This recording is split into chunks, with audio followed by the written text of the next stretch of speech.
जय जिनेन्द्र।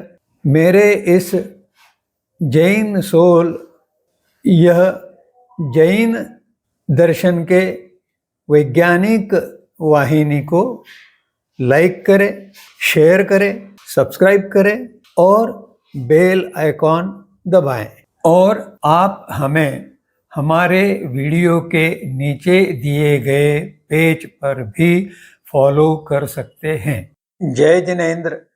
रिश्तों में किसी प्रकार का कुछ ऐसा विचार होता है कि हमारे अपने लोगों को हमारे कार्यों से लाभ हो, परंतु इसकी भी एक सीमा है और वह सीमा है जब रिश्ते में जो व्यक्ति है वह कुछ अभद्र, अशिष्ट, अवांछित व्यवहार कर जाता है। उस समय व्यक्ति की परीक्षा होती है कि वह उस दोषी रिश्तेदार को किस प्रकार दंडित करता है।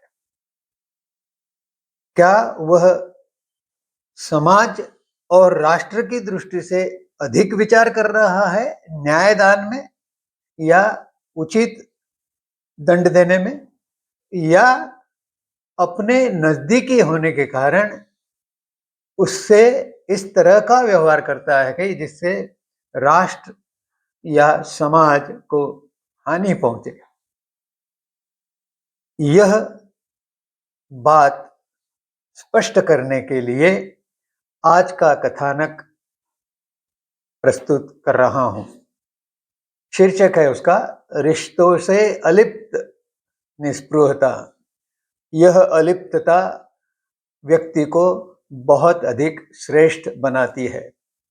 यह कथानक परिवार के सभी लोगों के लिए उचित है, परंतु विशेषतः 20 से 25 अर्थात जो अविवाहित है अधिकतर, या कुछ विवाहित हो सकते हैं, और 26 से 45 जो संसार में लगे हुए हैं, उनके लिए भी रोचक एवं उचित है। काशी यह एक प्रसिद्ध नगर है हिंदुस्तान का, भारत का। उस समय जो राज्य व्यवस्था थी वहां के एक महाराज नरेश न्यायप्रिय थे। उनकी प्रिय महारानी करुणा से वे बहुत स्नेह करते थे। सर्दी की ऋतु थी। ऐसी सर्दी में इस महारानी करुणा को नदी में स्नान करने की इच्छा हुई और उनके इस इच्छा की पूर्ति के लिए नदी का एकांत हिस्सा शोध करना जरूरी था, जो राज प्रहरियों ने खोजा और वहां वो महारानी को ले गए। वहां दोनों किनारों पर झोपड़ियां थी, तो एकांत पूर्ण करने के लिए उन झोपड़ियों के निवासियों को महारानी के कहने पर वहां से हटाया गया कुछ काल के लिए। अब अपनी इच्छा पूर्ण करते हुए जब महारानी ने वहां नदी के बहते प्रवाह में स्नान किया और वे बाहर आई, तो उसके पश्चात उनका शरीर ठिठुरने लगा। ठंडी हवा से उनका शरीर थरथराने लगा। अब ऐसे समय अचानक आग जलाने के लिए लकड़ियां कहां से लाए, यह समस्या जो सेवक गण उपस्थित थे उनके सामने उपस्थित हुई। तब महारानी की दृष्टि उन झोपड़ियों पर गई। जब उन्होंने देखा कि इन झोपड़ियों पर सूखी घास के छप्पर है, तो उन्होंने कहा बिना कुछ विचार किए कि इन झोपड़ियों को आग लगा दो। तो उससे मुझे आग सेंकने को मिलेगी और मेरा ठिठुरना रुक जाएगा। यह झोपड़ियों को जलाने का आदेश सुनकर एक दासी जो उनकी सेवा में रत थी, उसने कहा, महारानी, आपसे एक विनम्र प्रार्थना है कि ये गरीब लोग इन झोपड़ियों में रहते हैं। बड़ी कठिनाई से वे अपने दिन प्रतिदिन के मजदूरी प्राप्त करने के कार्य से समय निकालकर इधर उधर से लकड़ियां और घास इकट्ठा करके कठिनाई से अपनी झोपड़ी बनाते हैं और उसमें किसी तरह से गुजर बसर कर लेते हैं। अगर उनकी झोपड़ियां जल गई तो इस सर्दी में वे कहां जाएंगे? आपके सेकने के लिए आग तो उत्पन्न हो जाएगी, लेकिन सैकड़ों जो इन झोपड़ियों के निवासी है उनका क्या होगा? इस बात का आप विचार करें।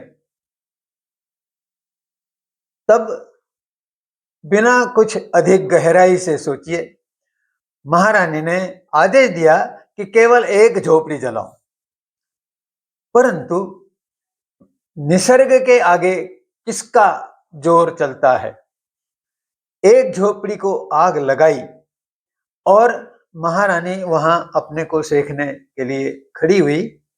तब हवा के झोंकों से उसकी जो चिंगारियां उठी और जो लपटें फैली, तो एक एक करके सारी के सारी झोपड़ियों में आग लग गई, क्योंकि वे सब सूखे घास से ये छाई हुई थी।